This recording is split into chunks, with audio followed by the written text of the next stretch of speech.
That is very hard. At the very beginning, it was very difficult for me. Kay introduced that subject to me when we were coming about with creating CEO RealTalk. And I fought her on that. I said, well, I don't understand work-life balance because I work 17 hours a day, and I don't see how I can tone it down. But as we worked on this project, I started recognizing that, you know what, you have to find out, accept the fact that this is work and you have to separate it from your personal life.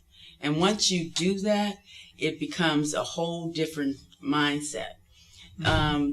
When I now understand work is the thing that I have to do to pay my mortgage, to take care of my family, to buy clothes, to, pay the car payments.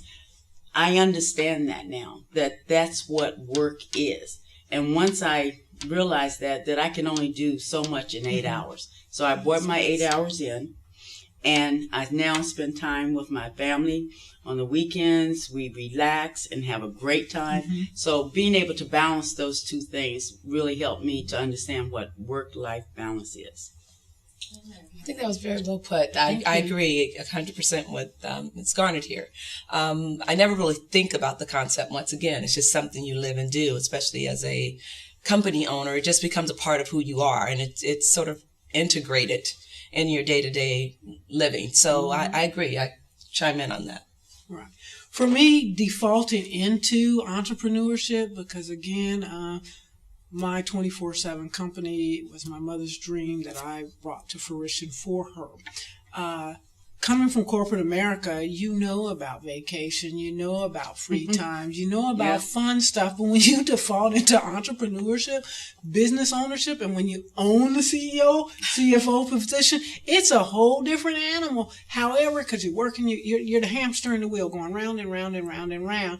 However, I had to learn that what made me great at what I do well is that free time, that vacation, that family time. And when you begin to integrate that, you are so much more clear and powerful on your destination and business ownership. What do you guys think? I agree. That sounds 100%. Here we go. Yeah, go ahead.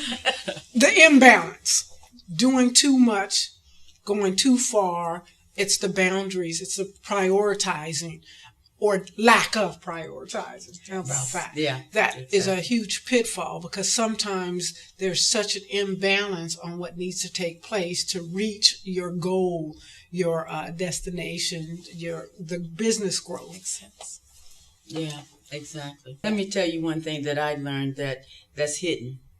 And one of the things, I had to make a decision to whether I was going to, remain teaching at the university, or was I going to really run my business. And back in the day, that was calling straddling the fence. And when you're taking on business as you're buying into the fact that you're a CEO, there's no straddling of the fence. You have to jump in with both feet. And you don't have an option to fail because of the fact that, you have big responsibilities. You have your family, you have the people that's working for you. So you really have to focus on. So it's a hidden nuance that if you don't jump in with both feet and you try to straddle the fence, that can destroy or derail your business.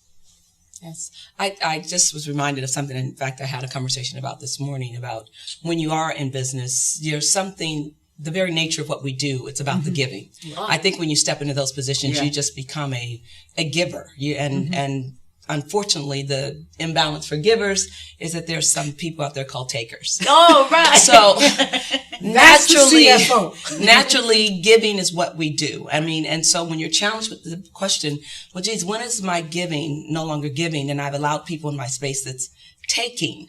And that is a delicate balance we have to think about every day. I think that I was challenged with that just on a personal level. There are people that are closer to me. They know that I'm a giver. They know that you're a giver. It exudes with who you are.